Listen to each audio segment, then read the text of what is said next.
Today we're going to be talking about the latest DLC for Risk of Rain 2, Seekers of the Storm. Really quick, for those unfamiliar, Risk of Rain 2 is a roguelike third-person shooter known for its chaotic gameplay, where players fight through waves of enemies, collect items, and just try to survive for as long as possible. The game is beloved for its variety of characters and vast number of item combinations that can drastically change each run.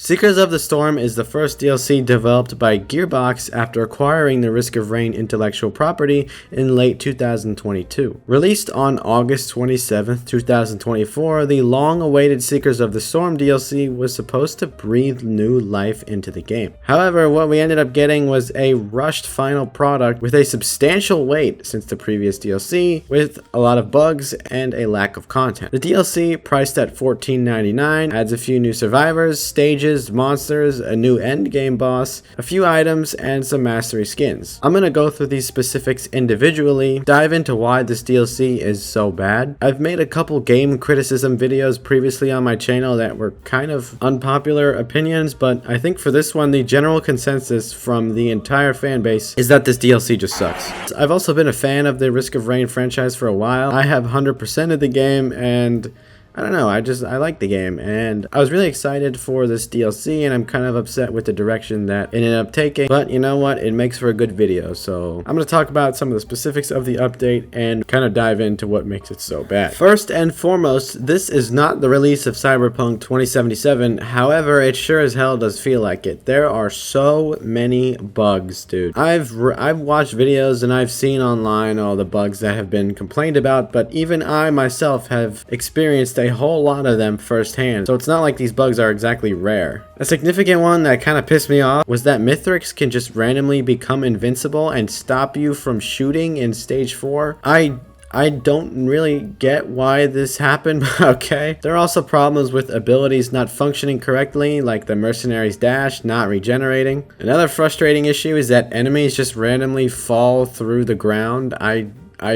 I don't know why this happens, but it does. A couple of other big glitches that I ended up seeing online is that multiplayer doesn't work. Sometimes the game crashes on the loading screen, and sometimes more than often. I've also seen loader's grappling hook now lowers FPS, attack animations move you in ways that they're not supposed to be moved, random artifacts just stop working, Acrid's jump not dealing damage, and a lot of other things that just don't really exactly help your gameplay. Now let's talk about the survivors. Seeker is the survivor that you get upon purchasing the DLC. Basically, he's kind of a gimmick character, having the Tranquility ability, which upon using a certain ability a couple times allows you to revive a teammate that has died. Seeker also has a pretty weak healing ability, as well as a weak primary fire, weak alternate abilities. There's also Chef, who makes Seeker look like the best survivor in the game, throws cleavers at enemies, which can return for additional damage. He has a roll ability that's just a copy and paste of multi. The only redeeming part of his kit is his glaze and sear abilities to do 75% extra damage to those glazed from his molten core ability. It's not actually molten core, that's an Overwatch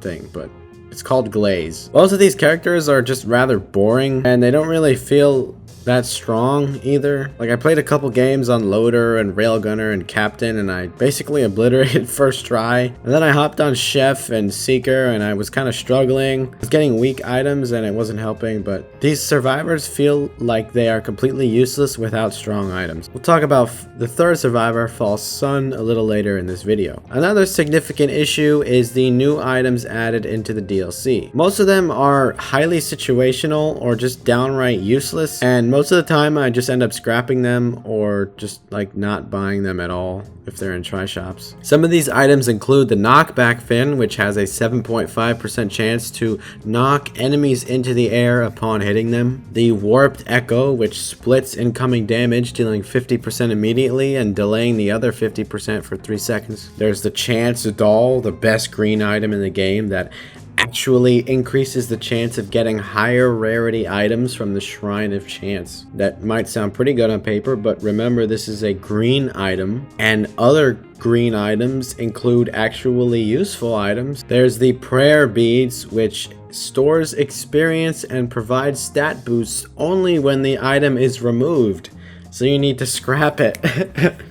in order for it to be useful. Just to name a couple of other useless items, there's a noxious thorn, bolstering lantern, antler shield, I could go on. Finally, I just want to talk about the content in general, like maps, monsters, bosses, stuff like that. The new stages, sure, they're visually appealing, but I don't really see how new stages can offer variety to the game at all, really. It just, if anything, makes me have to look up new altar locations again. The green portal was a sad attempt at adding a new element of exploration, which kind of just feels like a detour with no real reward beyond achievement hunting. What you do is you kind of take a separate path, which is the same 3 levels, and then on the 4th one you fight the false sun. You can do this once on every character to unlock their new mastery skin, but beyond that, this doesn't count as beating the game, and it doesn't really feel worth it. It's kind of a waste of time. Yeah, all in all, DLC just lacks the depth and replayability that the core game thrives on. Even the first DLC, Survivors of the Void, was pretty great. I think what made that DLC so successful is how well they integrated it with the actual game itself. I mean, sure, there's the Void Field and all that other stuff that you have to do once and then probably never again. They also added the Void Seed things to regular worlds, so you don't have to take a detour to interact with Survivors of the Void content, you know what I mean? From Seekers of the Storm, sure, you can do the Halcyon Shrine, but it just opens up the green portal to go and fight the False Sun. You don't get any unique items or anything like that. You just kind of only do green portal if you want to fight the False Sun. So all in all, I would say my total review of this DLC is completely negative, but there are 2 things that are worth talking about to end the video on a good note. First of all, the False Sun, both as a boss and a survivor, is a pretty well designed character. The boss itself adds a challenging and engaging dynamic to the game, and the survivor kind of feels like Captain, but like cooler and better. The False Sun's kit is really hard to explain without going on a 2-minute rant, so I'll try to make this make sense. Basically, he has these lunar spikes. They kind of regenerate over 2 seconds, and he can hold like 5 total. If he chooses to hold on to them, he will get bonus attack speed and armor, or he can shoot them, get extra movement speed and health regeneration. He also has a pretty strong melee attack that he can charge up to smash the ground for 1500% damage. He has a good movement utility. However, his special ability is absolutely useless, and unless you're using laser burst, you might as well just not even press R the entire game. The boss fight, on the other hand, is also pretty fun. He has a component similar to the Aurelionite, where you have to interact with geodes around the environment while fighting the boss at the same time. However, he actually jams all of your abilities until you end up interacting with these geodes, so if you're ever wondering like, hey, why can't I shoot? You should probably go hit the geode. Boss fight was pretty easy though. I did die like once or twice on Monsoon, but other than that, I did it on Loader, Mercenary, Captain, Huntress, False Sun. I've done it on a lot of people. It's kind of easy. In conclusion, the Seekers of the Storm DLC just fails.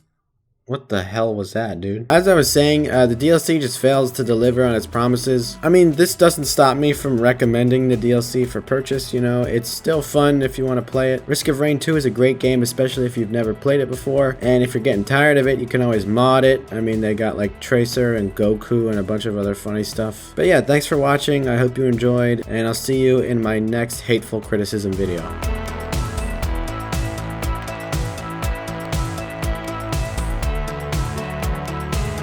Also, I don't really do outros, but just if you're curious, I have a couple of other game criticism videos on the screen now. Oh my god, dude.